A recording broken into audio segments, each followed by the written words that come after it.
Start. America के राष्ट्रपति Donald Trump के चीन दौरे से यह उम्मीद की जा रही थी कि पश्चिम एशिया में संघर्ष का कोई हल निकलेगा, जिससे वैश्विक स्तर पर गहरा रहे संकट से राहत मिलेगी।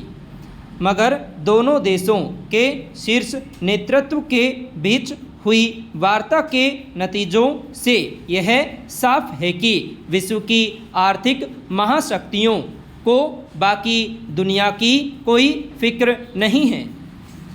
खबरों के मुताबिक बैठक द्विपक्षीय मसलों पर ही केंद्रित रही और ट्रंप ने इसे G2 देशों का सम्मेलन बताया, जिसमें दोनों देशों के बीच कई व्यापारिक समझौते हुए। सवाल है कि खुद को दुनिया के सबसे ताकतवर बताने वाले देशों की क्या वैश्विक समुदाय के प्रति कोई जिम्मेदारी नहीं है? क्या उनकी यह ताकत सिर्फ निहित स्वार्थों तक ही सीमित है?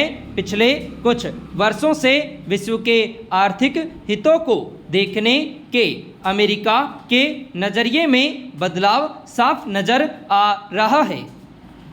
अब यह साझा उदाहरण मूल्यों पर नहीं बल्कि महाशक्तियों के प्रभाव क्षेत्रों पर केंद्रित होता दिख रहा है। ऐसे में सवाल यह नहीं है कि अमेरिका और चीन परस्पर सहयोग कर सकते हैं या नहीं, बल्कि यह है कि उनके बीच तालमेल संभव हो सका है तो वह किस तरह की वैश्विक व्यवस्था तैयार करेगा। पैरा।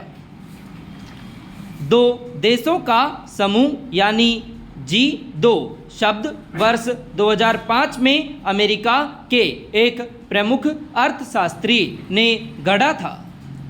उनका विचार था कि दुनिया की दो सबसे बड़ी अर्थव्यवस्थाओं अमेरिका और चीन के बीच मजबूत साझेदारी होनी चाहिए।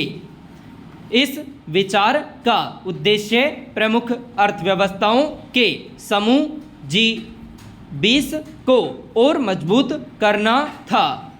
तब वैश्विक वित्तीय संकट से निपटने के लिए G20 की रणनीति के तहत अमेरिका ने शुरुआती दौर में 787 अरब डॉलर जबकि चीन ने 586 अरब डॉलर का प्रोत्साहन पैकेज दिया था।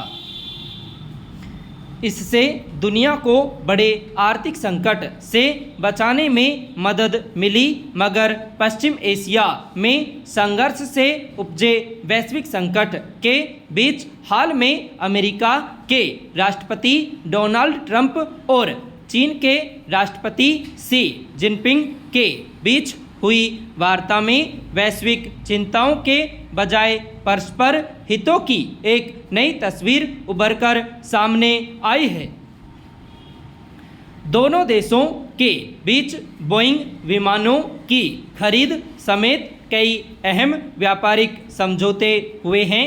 यानी अब अमेरिका चीन सहयोग का मतलब यह नहीं है कि उससे दुनिया के बाकी देशों के लिए सकारात्मक माहौल बनेगा, बल्कि यह एक ऐसे निजी समझौते की तरह दिखाई देता है जिसमें दो महाशक्तियां सिर्फ अपने हित साध रही हैं। पैरा।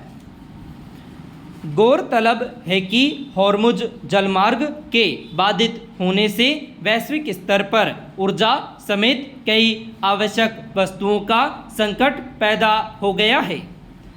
अमेरिका और ईरान के अड़ियल रवैये की वजह से शांति वार्ता आगे नहीं बढ़ पा रही है, जिसका असर तमाम देशों की अर्थव्यवस्था पर पड़ रहा है।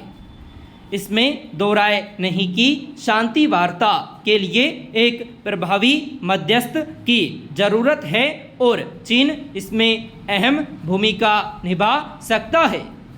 मगर अमेरिका और चीन के राष्ट्राध्यक्षों की मुलाकात में इस मसलों मसले को तवज्जो नहीं देने को किस रूप में देखा जाएगा?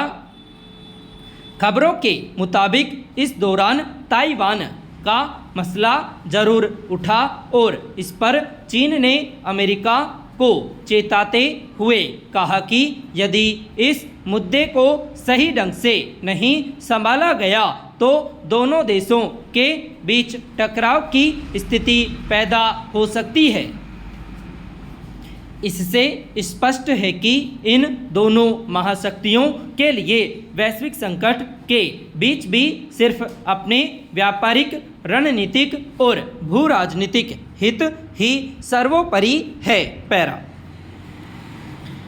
इसमें कोई दो राय नहीं कि आधुनिक तकनीक की दुनिया में डिजिटल सेवाओं ने मनुष्य के जीवन को आसान बनाया है और आज कई तरह की सुविधाएं आम लोगों की पहुंच में हैं।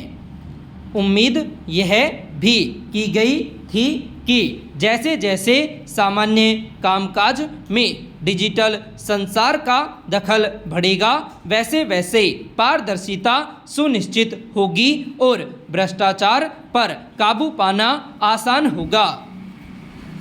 काफ़ी हद तक ऐसा हुआ भी है, मगर इसके समांतर इसी डिजिटल यंत्र के दायरे में अपराध के नए स्वरूप विकसित हुए और आज यह भारत सहित दुनिया भर में एक नई चुनौती बनते जा रहे हैं।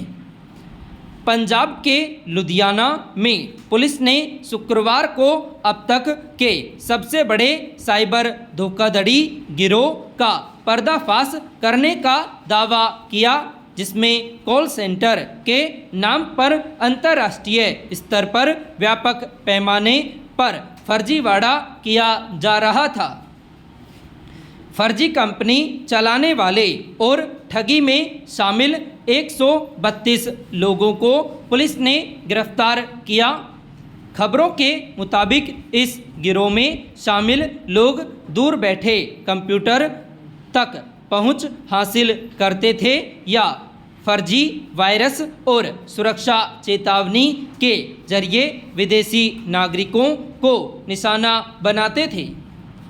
लोगों को ईमेल और बैंक खाते में सेंध लगने का डर दिखाकर उनसे भारी राशि की ठगी की जाती थी।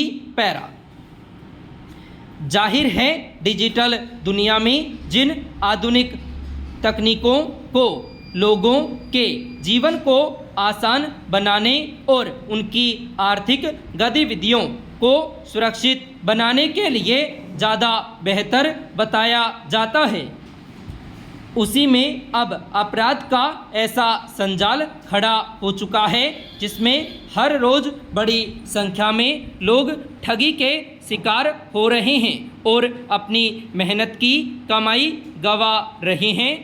पिछले कुछ समय से खास तौर पर डिजिटल अरेस्ट के मामलों में खासी बढ़ोतरी हुई है, जिसमें दूर बैठे अपराधी सिर्फ स्मार्टफोन पर वीडियो कॉल के जरिए किसी व्यक्ति को एक तरह से बंधक बना लेते हैं और डरा धमकाकर भारी रकम वसूल लेते हैं।